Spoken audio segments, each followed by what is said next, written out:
오늘 각 가정에서 예배드리는 성도님들 삶과 특별히 그 마음에 강하고 담대한 마음을 주님께서 주실 수 있기를 주님의 이름으로 축복합니다. 아멘. 우리의 마음에는 옳고 그름을 판단하는 이성의 자리와 기쁨과 슬픔의 자리가 있는 감정의 자리, 또 어떤 것을 이루려고 하는 의지의 자리가 있습니다. 이렇게 지정의가 자리 잡는 곳이 우리의 마음이지 않습니까? 그래서 우리 마음에서 모든 것이 결정됩니다. 그래서 우리의 인생의 성공과 실패가 바로 마음 관리에 달려 있는 것입니다. 그래서 오늘 살아가는 현대인들, 특별히 수많은 현대인들이 스트레스와 상처로 노출되어 있는데요. 코로나19로 인하여서 더욱이 이러한 과중한 스트레스는 우리에게 불안과 두려움과 또 상실이라고 하는 것이 우리를 사로잡고 있는 것을 보게 됩니다. 이렇게 우리에게 있는 불안, 두려움, 상실과 같은 상황 가운데 어떻게 대처해야 될지 오늘 본문의 말씀을 통해 한번 살펴보려 합니다. 부정성 편향이라고 하는 책이 있는데요. 제목 자체가 좀 재밌지 않습니까? 부정성 편향. 우리의 마음이 일반적으로 긍정적인 것보다는 부정적으로 많이 영향을 받기 쉽다는 내용인데요. 이 책에 보면 사회 법칙이 등장합니다. 사회 법칙. 이 사회 법칙이 뭐냐면 하나의 부정적인 것을 극복하기 위해서는 4가지의 긍정적인 보상이 필요하다라고 하는 것입니다. 예를 들면 이런 겁니다. 부하 직원을 한번 혼냈지 않습니까? 부하 직원을 한번 혼냈으면 한번 칭찬해 준다고 만회되는 게 아니래요. 몇 번을 칭찬해야 만회가 된다고요? 4번은, 적어도 4번은 칭찬해야만 한번 혼냈던 것이 만회가 된다라고 하는 것입니다. 그러니까 우리는 일반적으로 칭찬은 그냥 쉽게 잊어버려요. 근데 어떤 것이 마음에 남습니까? 상처가 남지 않습니까? 입술에 30초, 마음에 30년이라고 하지 않습니까? 좋은 말보다는 부정적인 말이 우리 마음에 더 큰 상처가 되어서 자리 잡는다는 거예요. 아무리 99번 칭찬해줘도 한 번 내 마음에 상처가 주는 말을 하면 그것이 오래 남는다는 거예요. 그래서 나쁜 것이 좋은 것보다 강하다, 그렇게 이야기합니다. 그래서 이 책에 보면 썩은 사과의 영향력이라고 하는 말이 등장합니다. 예를 들면 사과 상자 안에서 사과가 하나 썩으면 그 하나 때문에 전체 사과가 다 썩어버리지 않습니까? 어떤 조직에서 이 무례하고 이기적인 구성원 한 명이 전체 영향력, 그 구성원들에게 영향을 미쳐서 어떤 일을 할 때 다른 팀에 비해서 그 한 사람 때문에 사기가 35% 떨어진다는 겁니다. 그만큼 한 사람의 영향, 그리고 그 한 사람의 부정적인 영향이 그만큼 크다는 거예요. 그리고 우리가 외부로부터 듣는 부정적인 말, 상처가 훨씬 오래 지속된다라고 하는 겁니다. 그래서 우리는 남들이 내게 하는 칭찬보다는 비판의 말이 훨씬 오래 남게 된다는 것이죠. 그만큼 이 부정적인 것들이 우리를 지배할 경향성이 많고 강하다라고 하는 것입니다. 그러면 이렇게 우리의 마음을 부정적인 것들이 강하게 지배하기 위해서 어떻게 우리 마음을 지켜야 될까요? 어떻게 우리 마음을 잘 관리해야 될까요? 오늘 본문이 그 해답을 이야기해 주고 있습니다. 자, 먼저 오늘 본문은 지난주와 동일한 연장성산에서 보면 오늘 본문은 가나안 입성 전입니까? 후입니까? 가나안 입성 전이죠. 자, 그러면 하나님께서 가나안 땅 들어가기 전에 이스라엘 백성들에게 가장 중요한 게 뭘까요? 군사, 무기, 전략 이런 거 아닙니까? 아니면 여호수아에게 모세에게 주셨던 것처럼 무슨 신기한 기적이나 환상을 보여주시든지 이런 것들을 해주셔야 좋은데 강하고 담대하라, 그 말씀하시는 거예요. 이 말씀을 들은 좀 이런 생각이 듭니다. 하나님은 좀 비현실적인 것을 우리에게 말씀하실 때가 많다. 이 현실감이 좀 떨어진다, 그런 생각이 들어요. 여러분, 설교를 들으면 어떻습니까? 설교가 귀에 쏙쏙 들어오십니까? 내 현실과 좀 동떨어진 것 같고 그런 생각 들 때가 있지 않습니까? 오늘 본문을 묵상하면 하나님은 여호수아에게 좀 비현실적인 말씀을 하신다, 그런 생각이 들어요. 왜냐하면 지금 당장 가나안 땅 입성해야 되는 전쟁을 앞두고 있는데 당장 눈에 보이는 준비에 대해서 말씀하시지 않고 마음을 강하게 하고 담대하라, 그 말씀을 하시거든요. 그러면 전쟁을 앞둔 상황 가운데 하나님께서는 왜 이렇게 말씀하셨을까요? 여호수아와 그의 군대가 이스라엘이 어떻게 싸워서 이길 수 있는지, 군사 훈련을 어떻게 해야 될지, 무기는 어떻게 준비해야 될지에 대한 어떤 구체적인 현실적인 대안보다 어쩌면 주님께서는 좀 추상적이고 모호할 것 같은 말씀을 하신 것을 보게 됩니다. 그리고 주님께서는 한 가지만 말씀하셨죠. 마음을 강하게 하고 말씀대로 살라. 그 딱 한 가지만 말씀하셨어요. 자, 이 말씀을 묵상하면서 이 말씀 속에서는요, 하나님이 강조하고 급하게 생각하는 우선순위와 우리가 급하게 생각하는 우선순위의 차이가 있음을 보게 됩니다. 자, 이스라엘 백성들의 우선순위, 지금 급한 건 뭐예요? 이스라엘 백성들은 가장 우선순위는 지원군이 온다든지 신식 무기를 주신다든지 군사를 어떻게 훈련시켜야 된다든지 적군이 약점이 무엇인지에 대한 현실적인 대안이 그들은 더 급한 우선순위예요. 그런데 하나님의 우선순위는 거기 있지 않아요. 하나님의 우선순위는 현실적인 대안이 아니라 마음의 무장과 말씀의 순종만을 얘기하세요. 그러니까 하나님의 우선순위와 우리 사람이 생각하는 우선순위에는 분명한 차이점이 있다라고 하는 것입니다.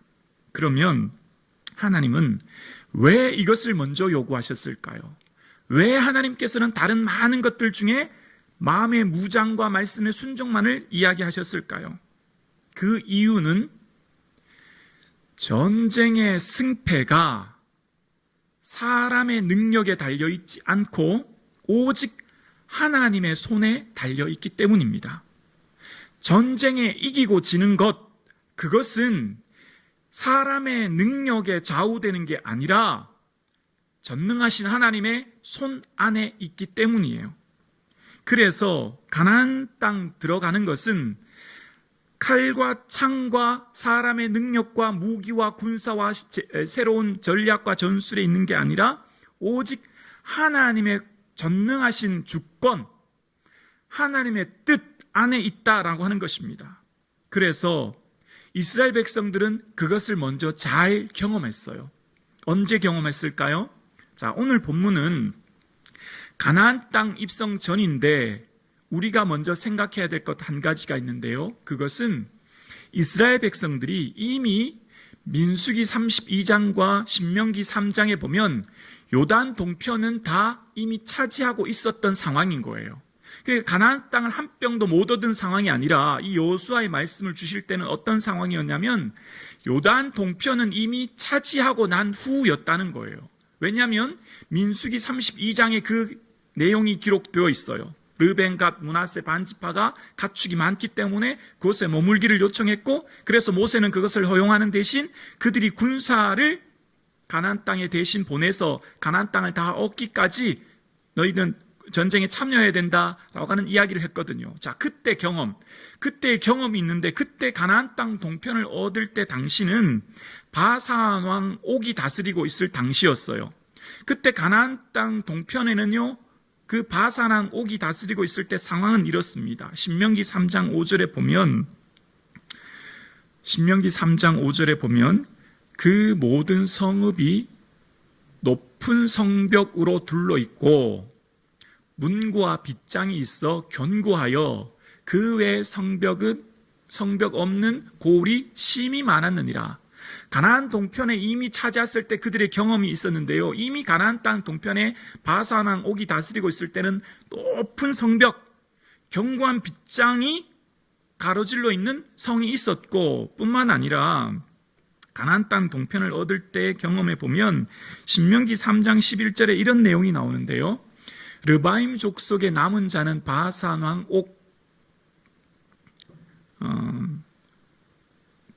옥뿐이었으며 그의 침상은 철 침상이라. 아직도 암몬 족속에 라빠에 있지 아니하냐. 그것을 사람의 보통 규빗으로 재면 그 길이가 9규빗이요 너비가 4규빗이라.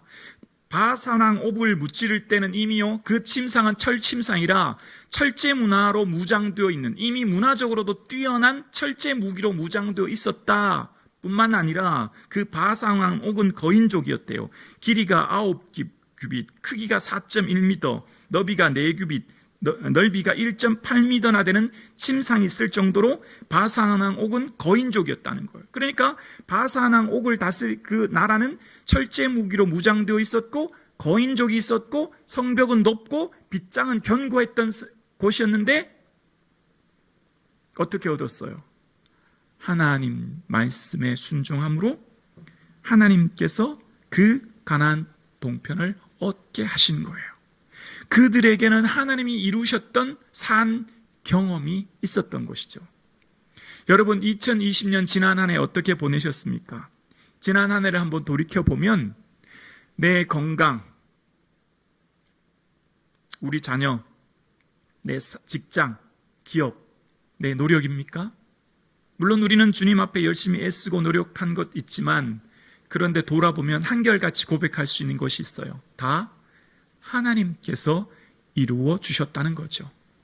아무리 사람이 노력하고 애써도 하나님 한번 훅 불면, 하나님께서 한번 낮추시면 어떤 사람도 스스로 높아질 수 없기 때문이거든요.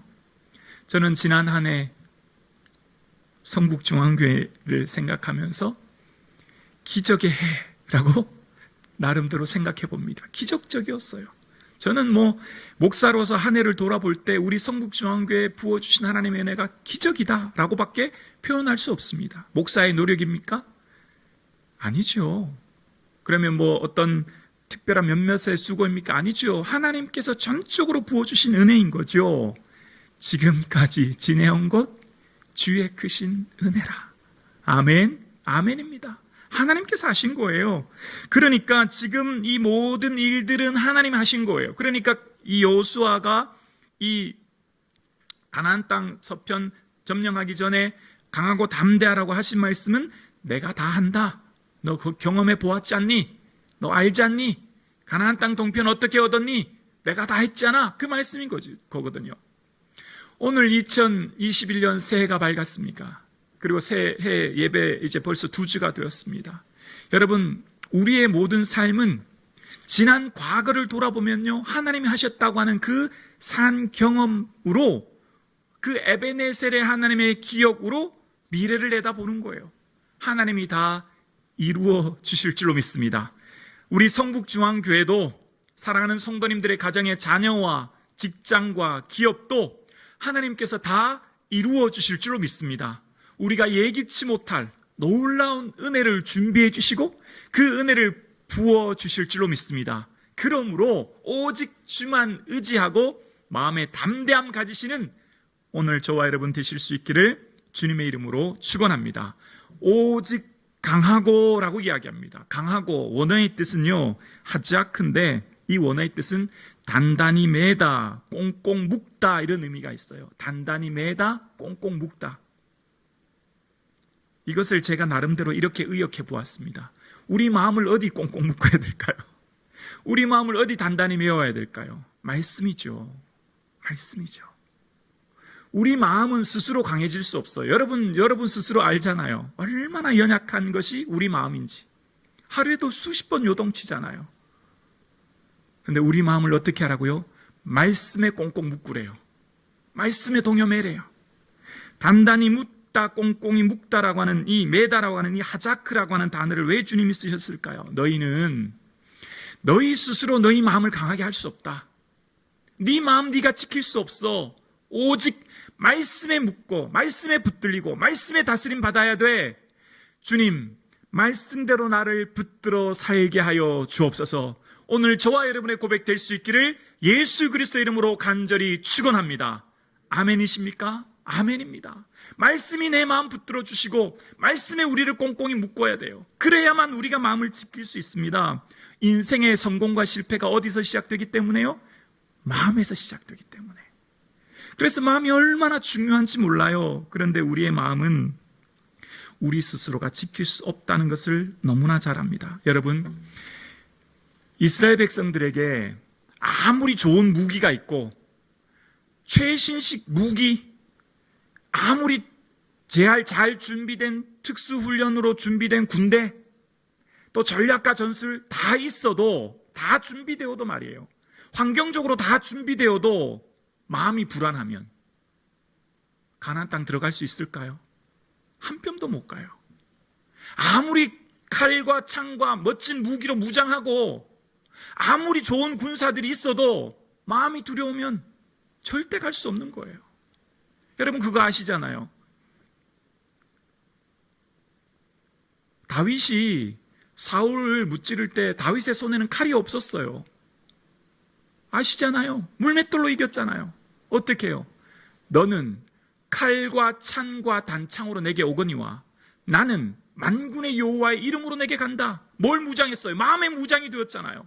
마음을 주님께서 무장시켜 주시고 마음의 무기가 최고의 무기인 거죠. 하나님 말씀으로 마음이 무장되고 너는 칼과 창으로 나오지만 나는 하나님 말씀 붙들고 간다. 비록 이 물맷돌이지만 하나님 능력 주시면 이 물맷돌이 너의 칼과 창을 이길 것이다. 마음을 지켜주셨잖아요.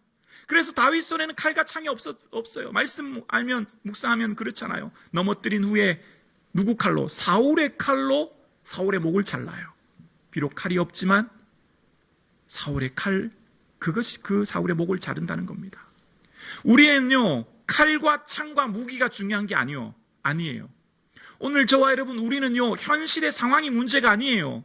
저와 여러분의 닥친 그 건강의 문제, 경제적인 문제, 상황의 문제보다 더 큰 문제는 마음을 지키지 못하고 마음에 있는 불안과 두려움이 더 큰 문제라는 거예요.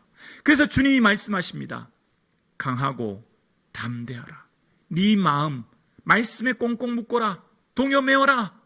마음을 강하게 지키지 못하면 세상 금은보화 차는 세상의 수많은 것들 다 가져도 무의미하다라는 거죠. 오늘 예배 드리시는 저와 여러분, 우리의 마음을 말씀에 꽁꽁 묶어서 주야로 말씀을 묵상하고 말씀이 내 중심을 다스림받아 하나님이 지켜주시는 마음의 평강과 기쁨이 충만하시기를 예수 그리스도 이름으로 간절히 축복합니다. 아멘. 자, 그런데 제가 한번 질문해 볼게요. 지난 한 주간 마태복음 읽으셨죠? 한 20장 읽으셨어요. 어떠셨나요? 말씀이 쉽게 이해가 되고 은혜가 되던가요? 말씀이 읽을 땐 너무너무 송이꿀처럼 달고 아멘 아멘 되던가요? 잘 안 돼요. 경험해 보셨죠? 쉽게 이해가 안 돼요. 또 잡념이 막 들어요. 왜냐하면 이해가 안 되니 딴 생각이 나고, 그리고 읽어도 말씀이 쉽게 은혜가 안 되는 거예요. 그리고 말씀을 한번 읽었지만 이것이 정말 너무너무 은혜가 되고 달고 좋지가 않더라고요. 만약 이 말씀이 그만큼 좋으면 여러분 왜 드라마를 볼까요? 재밌으니까 보잖아요. 말씀이 만약 너무너무 은혜가 되고 꿀송이처럼 달면 보지 마라 그래도 주야로 묵상할걸요? 근데 말씀이요, 쉽지가 않아요. 여러분 말씀 한 주간 읽어보셨지만 이 말씀이 은혜가 되는 것은 정말 힘들고 어려운 일이에요. 그래서 주의 은혜를 구해야 돼요. 성령의 도움을 구해야 됩니다. 말씀이 한번 읽고 쉽게 이해되지 않아요. 이 벽을 넘어서야 돼요.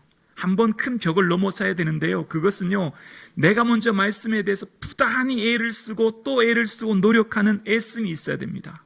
쉽게 이해되지 않기 때문이에요. 그래서 저는 지금 저희가 우리 성도님들 함께 부활절 때까지 하루 몇 장 읽고 있죠? 3장씩 읽고 있죠. 그래서 부활절 지나고 연말까지는 하루 1장씩 읽으려고 해요.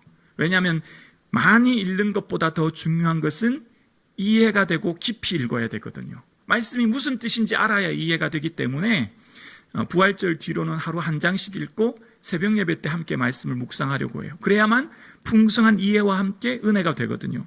그래서 말씀은 처음에는 쉽게 은혜가 안 돼요. 처음에는 그냥 말씀이 너무 율법 같고 딱딱하지만 중요한 게 있어요. 읽고 성령의 도움을 구하고 또 읽으면 깨달아지는 날이 있어요. 신기해요. 진짜예요. 그리고 마음에 탁 부딪히는 말씀들이 있어요. 어느 날은 전혀 은혜가 안 되고 그냥 맹숭맹숭 넘어가는데 어느 날은 읽다 보면 탁 마음에 와닿고 부딪히는 말씀이 반드시 있게 되어요. 이것은 해보시면 알게 되어요. 시간이 지나서 읽다 보면 마음에 부딪혀오는 그때가 있더라는 거예요. 그래서 말씀을 읽다 보면 두 가지 특징이 있어요. 무엇 해야 되겠다라고 하는 결단이 먼저 생겨요. 말씀 읽다 보면 말씀의 특징이 무엇 하라라고 하는 말씀이 많거든요. 내가 새해에는 좀 더 기도해야 되겠다. 좀 더 말씀을 깊이 묵상해야 되겠다라고 하는 신앙의 성장과 진보를 위해 말씀을 읽다 보면 내가 뭘 더 해야 되겠다라고 하는 깨달음을 주시고요. 또 하나는 무엇 하지 말아야 되겠다라고 하는 마음의 감동이 들어요. 내 단점, 내 약점이 들춰져요. 평소 알지 못했던 내 약점이 보이기 시작합니다.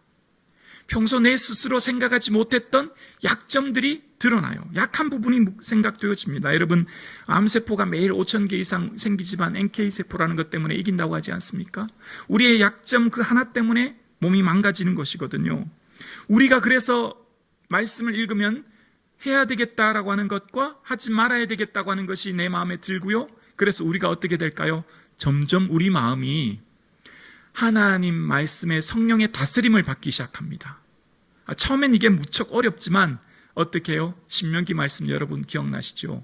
집에 앉았을 때든지 길을 갈 때든지 누웠을 때든지 일어날 때든지 이 말씀 강론하라고 하는 신명기 말씀 말입니다. 우리는 그래서 말씀을 처음에는 이해가 되지 않고 딱딱하지만 또 쉽고 읽어야 됩니다. 주야로 정해진 시간 묵상하는 것이 필요해요. 그래서 끊임없이 하가라고 하는 묵상은 조용히 읊조리다라고 하는 것이거든요. 조용히 읊조리고 끊임없이 읽을 때 그래서 이것이 내 입에서 떠나지 않게 되죠. 날마다 말씀을 읊조리게 되거든요. 자, 그러면 여러분, 우리는 우리 마음에 문득 두려움이나 불안이 들거든요. 내 순간에 어느 순간에 내게 문득 두려움과 불안이 엄습할 때가 있어요. 그래서 말씀을 우리가 읊조리면 내 입에서 떠나지 않게 하면 주야로 묵상하면 그것을 이길 수 있는 힘을 얻게 된다는 거예요. 그게 무척 어렵죠. 애써야 합니다. 그래서 우리의 취약한 부분이 드러나서 통제를 받기 시작하는 거예요. 자, 여러분, 우리는 몸에 있는 암세포가 장기의 어느 한 부분에서 암세포를 만들어서 사람이 죽음에 이르게 되지 않습니까? 다른 부분이 아무리 건강해도 그 부분 때문에 사람이 사망하게 되잖아요.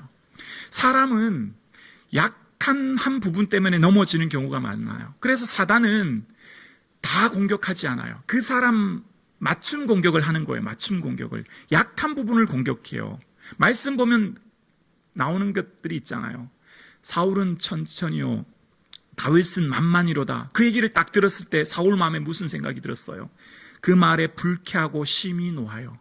사울의 약점은 뭐였습니까? 시기심이었어요. 시기심. 사울의 마음엔 시기심이라고 하는 그 약점을 탁 건드리니까 사울이 거기 넘어지는 거예요.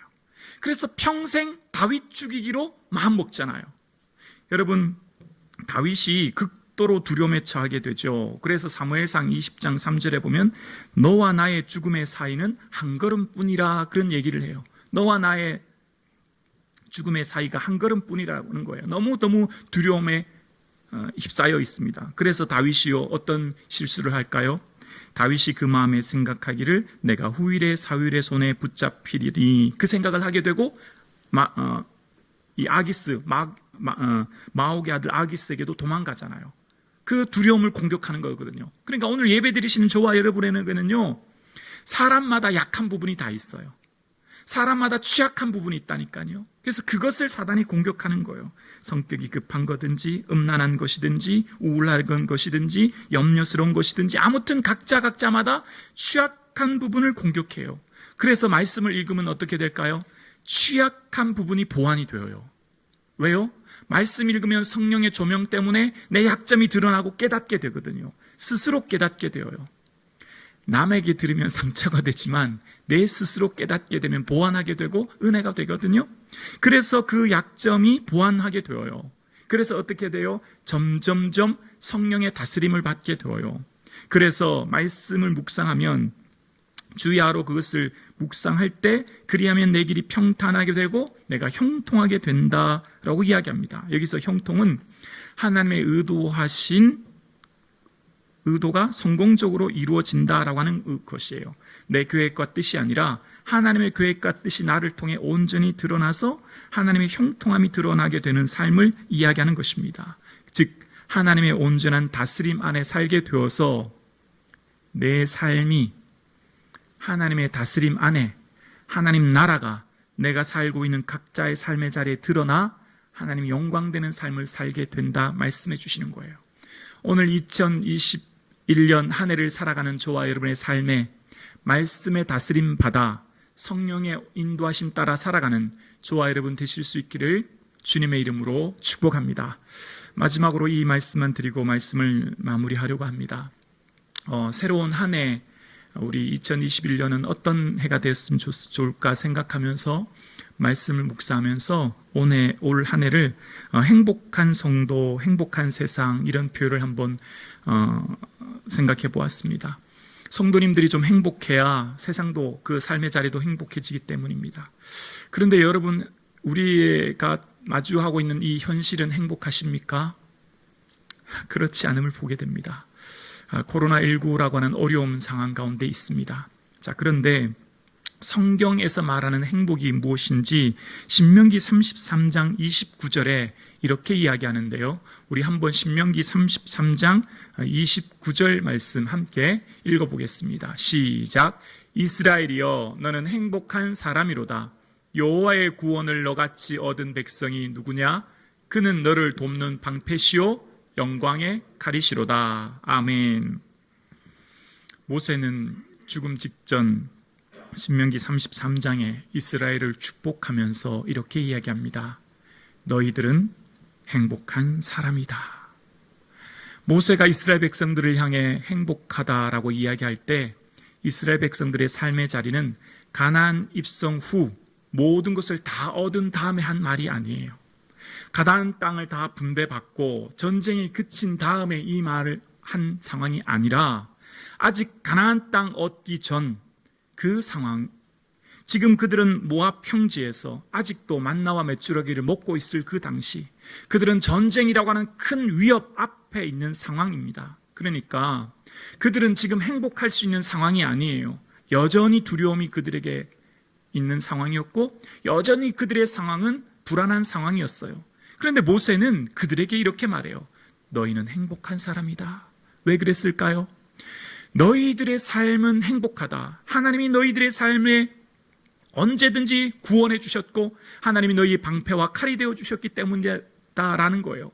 모세가 이스라엘 백성들을 볼 때 애굽에서 나와서 지금 모압 평지까지 그들이 물이 없을 때 반석에서 물을 내어 주셨고 먹을 것이 없을 때 만나를 메추라기를 주셨고 홍해가 가로막혀 있을 땐 홍해를 갈라주시는 어떠한 위기 가운데서도 다 구원해 주시는 하나님의 은혜를 보면서 그리고 그들에게는 칼과 창과 무기는 없지만 어떠한 적들 가운데서도 다 승리하게 해주시는 하나님의 은혜를 보면서 모세는 이스라엘 백성들에게 말합니다. 너희들은 행복한 사람이다. 세상이 정의하는 행복은 소유에 있습니다. 그러나 성경이 정의하는 행복은 관계에 있다는 거예요. 관계. 하나님과의 관계, 하나님과의 깊은 사귐 안에 그 행복이 있다는 것입니다. 오늘 저와 여러분 행복하십니까? 아마 내 삶이 지금 행복합니다라고 말씀하실 수 있는 성도님들 몇몇 되지 않으실 거예요. 이런 어려움이 있습니다. 내 삶에 이런 환경에 문제가 있습니다라고 다 고백하실 거예요. 근데 중요한 게 있어요.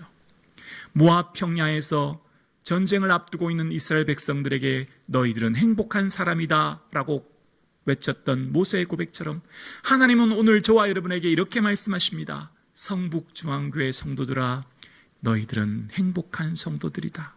너희들의 모든 삶의 위기 상황마다 어려움마다 내가 너희들을 건져줄 것이며 내가 너와 함께 할 것이며 너희들의 모든 것들을 내가 친히 인도할 것이다 말씀해 주십니다. 2021년 한 해를 살아가시는 저와 여러분, 여전히 문제가 우리 앞에 있고 여전히 어려움이 있지만 염려하지 마시고 하나님이 말씀해 주신 이 말씀에 우리의 마음을 꽁꽁히 메어 묶어서 성령의 다스림 안에 살아갈 때 하나님께서 내 삶의 모든 환경과 문제를 해결해 주시는 좋으신 하나님을 경험하시는 저와 여러분 되실 수 있기를 주님의 이름으로 축복합니다.